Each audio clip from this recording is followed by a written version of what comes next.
Market इतकं सोपं पण नाहीये की तो कोणाला पण पैसा देईल. लक्षात ठेवा, मार्केट एवढं अवघड पण नाही की त्याच्यातून पैसे नाहीत मिळणार. मधल्या वेळामध्ये लोक ट्रॅप जास्त होतात, लोक जास्त लॉस त्या कंडिशन मध्ये करतात. लक्षात ठेवा, या स्टॉक मार्केटच्या जर्नीमध्ये मी जो माझा पोर्टफोलिओ एवढ्या मोठ्या लेवलला घेऊन आलो, तर त्याच्यामध्ये मी 4 गोष्टींना मेनली फोकस केला. तर देश श्रीमंत होणार आहे, मी किती श्रीमंत होणार हे आपल्याला शिकायचंय. त्याच्यासाठी ह्या गोष्टी मी तुम्हाला सांगतो.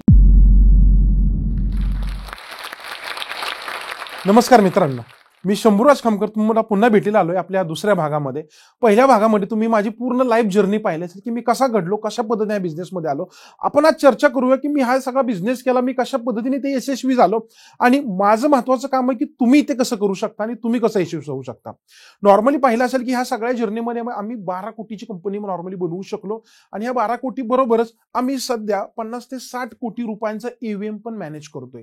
ही सगळी जी काही स्टेप आहे ह्याच्यामध्ये आम्ही खूप साऱ्या गोष्टी शिकलो आणि हे सगळं मॅनेज करतो. याच्यासाठी माझ्या काही कंपन्या ज्या आहेत आम्ही त्या पूर्णपणे करतात. ज्या पद्धतीने आम्ही सध्या फिनशॅक ही पूर्णपणे भारतासाठी आम्ही कंपनी तयार केली आहे की ज्याच्यामध्ये आम्ही पूर्ण तुमची इन्व्हेस्टमेंटचा फोकस करतोय आणि तुम्ही कशा पद्धतीने ह्या गोष्टी कराव्या त्याच्यामध्ये मी तुम्हाला याच्यामध्ये नॉर्मली सांगणार आहे. तर लक्षात ठेवा, आपण इथे कशासाठी येतोय तर पैसे आपल्याला कमवायचे. पण हे पैसे सगळीच लोक कमवत आहेत का? नाहीत कमवत. तर काही लोक चुका करतायत. तर नॉर्मली लक्षात ठेवा, या स्टॉक मार्केटच्या जर्नीमध्ये मी जो माझा पोर्टफोलिओ एवढ्या मोठ्या लेवलला घेऊन आलो, तर त्याच्यामध्ये मी 4 गोष्टींना मेनली फोकस केला. तर पहिली गोष्टीवर मी फोकस केला ती म्हणजे इन्व्हेस्टमेंट. ही अशी गोष्ट याच्यामध्ये लक्षात ठेवा की जी आपल्याला लॉंग रन मध्ये टिकून ठेवणार आहे. आपण पाहतो की मी तुम्हाला आता जरी 4 क्रिकेटपटूंची नावं विचारली ना, तुम्ही नॉर्मली सांगताल विराट, सचिन, धोनी. हीच नावं का घेतोय तर ही लोक कन्सिस्टंटली परफॉर्म करतायत. इथे पण आपल्याला टिकून राहायचंय ना मार्केटमध्ये, तर कन्सिस्टंट परफॉर्मर येणाऱ्या काळामध्ये आपल्याला राहायचंय. मग कन्सिस्टंट परफॉर्मन्स कसं बनायचं हे तुम्हाला आता मी सांगतो. तर लक्षात ठेवा, तुमचा पहिला फोकस हा इन्व्हेस्टमेंटवर ठेवा. त्याच्यानंतर तुम्हाला ट्रेडमधून पैसा उभा करायचा आहे ना, तर तो स्विंग ट्रेडला भर द्या, कारण इथे नॉर्मली रिस्क कमी असते. आपण काय करतो, नॉर्मली सुरुवातच आपली फ्युचर ऑप्शन पासून करतो की जो एक हेजिंग आणि एंडचा पार्ट असतो. पण मी म्हणेल ते करायचं नाही असं आहे का? अजिबात नाही. 100% तुम्ही फ्युचर ऑप्शन ट्रेड करायचे, कारण तिथे पण पैसा बनणार आहे. पण त्याच्या आधी माझा फोकस हा स्विंगला पाहिजे, जिथे मी काही ब्रेकआउट स्टॉक शोधेल. आता मित्रांनो, हे स्विंग ट्रेडिंग कशा पद्धतीने करतात ह्याच्यावर मी थोडी चर्चा करतो. लक्षात ठेवा, नॉर्मली तुम्ही जेव्हाही ट्रेड कराल ना, तेव्हा नॉर्मली तुमच्याकडे एक टॉप 50 स्टॉकची लिस्ट पाहिजे. म्हणजे काय, ह्या कंपन्या नॉर्मली फंडामेंटली उत्तम असणं गरजेचं आहे, कारण इन केस एखादा ट्रेड फसला तर आपल्याला प्रॉब्लेम नाही येणार. मग फंडामेंटली उत्तम कंपन्या शोधायच्या कशा?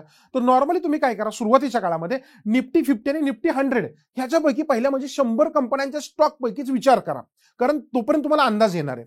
त्याच्यानंतर तुम्ही काय करणार, नॉर्मली कुठलाही स्टॉक घेताय तर त्याला डेली कॅन्डलवर अनालिसिस करा, त्याचा सध्याचा ट्रेंड बघा. नॉर्मली जर आपण स्विंग करतोय म्हणजे मी बाईंग साईडला बसणार आहे, तर तो मोस्टली अप ट्रेंड मध्ये असणं गरजेचं आहे. आणि हा अप ट्रेंड डेली कॅन्डलमध्ये, वीकली कॅन्डलमध्ये आणि मंथली कॅन्डलमध्ये क्रॉस व्हेरीफाय करा. तिथे जर तुम्हाला दिसतोय प्लस RSI 60 जर तो on the same time cross करतोय, याचा अर्थ येणाऱ्या काळामध्ये पण ह्या स्टॉकमध्ये आपल्याला तेजी पाहायला मिळू शकते. मग आता परत प्रश्न येतो की इथे ट्रेड कसा घ्यायचा? तर जेव्हाही तो त्याची रेजिस्टन्स लेवल ब्रेक करून वर जाणार आहे, ज्या पद्धतीने आपण SSD स्ट्रॅटेजीवर आधी बोललो होतो, जिथे तुम्हाला 67 दिवसाचा मुव्हिंग ॲव्हरेज लावायचा आहे आणि 9 दिवसाचा एक्सपोनेन्शियल मुव्हिंग ॲव्हरेज लावायचा आहे. हे जिथे क्रॉसओव्हर करतील तिथे तुम्हाला तो डायरेक्शन दाखवतो की त्याच्यामध्ये एक बाईंग सिग्नल जनरेट होतोय. व्हेरीफाय करा विथ व्हॉल्यूम नुसार आणि त्याच्यानंतर ट्रेड घेण्याचा प्रयत्न करा. फक्त गडबड करू नका सगळी कॅपिटल लावून, कारण जर जास्त कॅपिटल लावली रिस्क एक्सपोजर तुमच्या याच्यामध्ये वाढेल. तुमचा जेवढाही ट्रेडिंगचा पोर्टफोलिओ ठेवताय तुम्ही, त्याच्या 20 ते 30% कुठल्याही एका ट्रेडला मॅक्झिमम पैसे तुम्हाला लावायचे, कारण आपला मेन फंडा आहे आपलं कॅपिटल प्रोटेक्ट करणे, कॅपिटल घालवायचं नाहीये. कारण कुठलाही कितीही ट्रेड चांगला असला तर फसू पण शकतो. त्यामुळे तिथे स्टॉप लॉसवर तुम्हाला खेळायचं. जो तुमचा क्विकली सपोर्ट असेल तो तुमच्यासाठी ऍज अ स्टॉप लॉस म्हणून काम करेल. आणि जेव्हा एखादा स्विंग ट्रेड घेता म्हणजे तुम्ही पुढचे 5 ते 10-15 दिवसापर्यंतच विचार करा.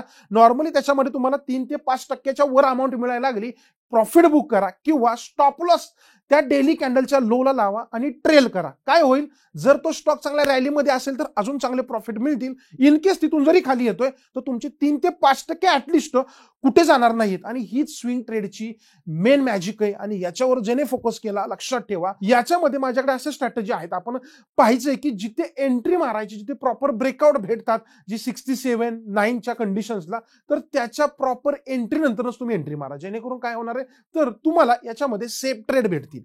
त्याच्यानंतर तुमचा जो पार्ट असेल ट्रेडिंगचा, तो तुमची जी काही टोटल पोर्टफोलिओची अमाऊंट आहे ना, तर त्याच्या 20% मध्येच करा. कारण लक्षात ठेवा, सगळ्यात महत्वाची गोष्ट असते रिस्क मॅनेजमेंट आणि मनी मॅनेजमेंट. ही ज्या 2 गोष्टी लोक करतात ती लोक मार्केटमध्ये टिकून राहतात. आणि लक्षात ठेवा, मी तुम्ही टिकून राहो म्हणून ह्या गोष्टी सगळ्याच सांगतोय, कारण मला वाटतं तुम्ही पैसे बनवावेत. पहिल्या भागामध्ये मी तुम्हाला 70-30चा रेशो सांगितला होता, की 100 मधली 70 लोक एका वर्षामध्येच आउट होऊन जातात, 30 लोक टिकतात. मग हे 30% लोकांसाठी आपण स्विंगला फोकस करा, पोर्टफोलिओ डिझाईन करा, त्याच्यामध्ये कमीत कमी 15 ते 16 कंपन्यांपेक्षा जास्त कंपन्या घेऊ नका, कारण जेवढा तुम्ही जास्त कंपन्या घेणार तेवढं मॅनेज करायला परत आपल्याला प्रॉब्लेम येणार आहे. ह्या कंपन्या घेताना कमीत कमी 6 सेक्टरच्या कंपन्या ठेवा तुमच्याकडे, कारण हे सेक्टर तुम्हाला डायव्हर्सिफाय करतील आणि तुमच्या पोर्टफोलिओला बॅलन्स करायचा प्रयत्न करतील. आता मुद्दा येतो ट्रेडिंगचा, तर तुम्ही ट्रेडिंग करा जेव्हा तुमच्याकडे वेळ असेल ना, तेव्हाच तुम्हाला नॉर्मली ट्रेडिंग मध्ये उतरायचंय. आणि ट्रेडिंग करताना मोस्टली सकाळची पहिली वेळ मार्केटचा 1 तास आणि मार्केट क्लोजिंगचा 1 तास, अशा 2 तासामध्ये जास्त फोकस करा. मधल्या वेळामध्ये लोक ट्रॅप जास्त होतात, लोक जास्त लॉस त्या कंडिशन मध्ये करतात, आणि हा मेन मुद्द्यावर तुम्हाला फोकस करायचंय. इंट्राडे जरी करायचंय तर तुमच्याकडे वेळ असणं गरजेचं आहे. बरंच पब्लिक जॉब पण करतं आणि ट्रेडिंग पण करतं, त्याच्यामुळे ती लोक लॉसमध्ये जातात, आणि जी लोक लॉस जातात तीच मार्केटला परत नावं ठेवतात. नावं ठेवण्यात फरक नाही काही, पण लक्षात ठेवा, नावं ठेवण्यामुळे आपण त्या गोष्टीकडे निगेटिव्हली बघतो, डायरेक्टली नुकसान आपलंच आहे. कारण आजच्या कंडिशनला जगामध्ये सगळ्यात जास्त पैसा कुठून येतोय, तर स्टॉक मार्केटमधूनच येतोय. आणि जगामध्ये ज्या काही कंपन्या आहेत त्या सगळ्या स्टॉक मार्केटमध्ये लिस्टेड आहेत. म्हणजे काय, तर ही अशी फील्ड आहे की तुमचं सगळं लाईफ चेंज करू शकते, आणि येणारा पुढचा काळ सगळा स्टॉक मार्केटचा. तुम्ही पाहताय बऱ्यापैकी लोकांना आता मार्केटविषयी अवेअरनेस वाढलाय, लोक इन्व्हेस्टमेंट करतायत, आणि इंडियन मार्केट पण आत्ताच्या कंडिशनला ग्रोविंग फेजमध्ये काय, तर आपली इकॉनॉमी डेव्हलप होते आणि पुढचे 15-20 वर्ष ह्या पद्धतीने डेव्हलप होत राहणार आहे. मग ह्या 15 वर्षामध्ये आपली कंट्री आता $2.5-3 ट्रिलियन पासून आपण $5-10 ट्रिलियन पर्यंत जाणार आहे. पण देश श्रीमंत होणार आहे, मी किती श्रीमंत होणार हे आपल्याला शिकायचंय. त्याच्यासाठी ह्या गोष्टी मी तुम्हाला सांगतो की पोर्टफोलिओ याच्यामध्ये हे सगळे स्टॉक आणि स्विंग ट्रेडिंग, आणि राहिलेल्या वेळेमध्ये जर तुमच्याकडे वेळ आहे, प्रॉपर सेटअप आहे, तर तुम्ही तिथे ऑप्शनचा वापर करा. ऑप्शन वाईट नाहीये, पण ऑप्शन मध्ये आपण गडबड करतो जास्त. ऑप्शन मध्ये पण जास्तीत जास्त दिवसामध्ये 3 ट्रेड घ्या. 3 ट्रेडच्या पुढे नका जाऊ, कारण जेवढे जास्त ट्रेड घेणार तेवढं जास्त तुम्ही पॅनिक होणार. आणि मित्रांनो, ह्या गोष्टींवर करा, आणि ह्या गोष्टी मी इन डिटेल माझं युट्यूब चॅनल आहे त्याच्यामध्ये अजून तुम्हाला इन डिटेलमध्ये सांगतोच आहे, लक्षात ठेवा. त्याच्याबरोबरच तुम्हाला आमच्या टेलिग्रामवर पण आम्ही ह्या गोष्टी शंभूराज खामकर नावाने तुम्ही केलं तर तिथे सगळ्या गोष्टी सापडणार आहेत. लक्षात ठेवा, हे मुद्दे मी तुम्हाला का सांगतो याच्यामध्ये, तर आपल्याला एक कन्सिस्टंट परफॉर्मर बनायचं आहे. आणि ह्या गोष्टींसाठी तुम्ही आता आजपासून काय करा, नॉलेजला भर द्या, सगळ्या गोष्टी शिका. आणि मेन गोष्ट असते, ह्या सगळ्या गोष्टींना जर आपल्याला एका लेवलपर्यंत घेऊन जायचं तर तुम्ही मेडिटेशनवर भर द्या, कारण बरीच लोक याच्याकडे फोकस नाही करत. मार्केट इतकं सोपं पण नाहीये की ते कोणाला पण पैसा देईल. लक्षात ठेवा, मार्केट एवढं अवघड पण नाही की त्याच्यातून पैसे नाहीत मिळणार, पण ते अवघड नाही वाटायचं ना, तर त्याच्यासाठी पहिला फोकस असेल तुमचं माइंड कंट्रोल करणे, कारण त्याच्यावर तुमचा ताबा आला तर तुम्ही पुढच्या ट्रेडिंग कंडिशनवर कंट्रोल ठेवताल. कारण ट्रेडिंग सायकोलॉजी हा असा विषय की जो सगळ्याला डेव्हलप करतो. कारण हे मला एवढ्या 12 वर्षामध्ये, मागच्या 15 वर्षाची जी हिस्ट्री मी काढली, तर मला इथे समजलं, जेव्हा जेव्हा मी सायकोलॉजिकल कंट्रोल गेलो माझ्या हातातून, तेव्हा तेव्हा मी मोठे मोठे लॉस केले. आणि जेव्हा हे सगळ्या गोष्टी मी कंट्रोल पद्धतीने केल्या, तेव्हा मी एक नेक्स्ट लेवलला जात राहिलो. आणि हेच मला तुम्हाला सांगायचंय की इथे निगेटिव्हिटी मनात नका ठेवू, हार मानू नका. इथे पैसा मिळतो, पण ज्या चुका झाल्यात त्याच्यावर काम करायला सुरुवात करा.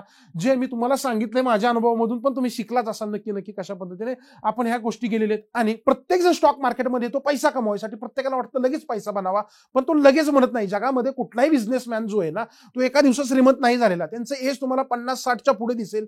याचा अर्थ काय, पेशन्स गरजेचा आहे. आणि मोठ्या प्रॉफिटच्या ऐवजी छोटे छोटे प्रॉफिट घ्या, जे आपल्याला एक मोठा ट्रेडर आणि एक मोठा प्रॉफिट घेऊन देऊ शकतात. तर मित्रांनो, आशा करतो ही स्विंग ट्रेडिंगची मजा तुम्हाला समजली असेलच. नक्कीच एक दिवस असा येईल याच्यामध्ये की तुमची पण एक मोठ्या लेवलला पोर्टफोलिओ झालेला असेल. आणि असेच आपण येणाऱ्या काही भागांमध्ये पण भेटत राहूया. पुन्हा एकदा मी जो स्टॉकचे आभार मानतो की त्यांनी आज मला तुमच्यापर्यंत पुन्हा एकदा येण्याची संधी दिली, आणि माझे जे काही विचार होते ते तुमच्यापर्यंत आले. नक्कीच याच्यामधून तुम्हाला काहीतरी शिकता येईल आणि तुमच्या लाईफमध्ये चेंज करता येईल ही आशा करतो. धन्यवाद. हा व्हिडिओ आपल्याला कसा वाटला हे आम्हाला कमेंट सेक्शन मध्ये कळवा, आणि आपल्या मित्रांसोबत शेअर करायला विसरू नका.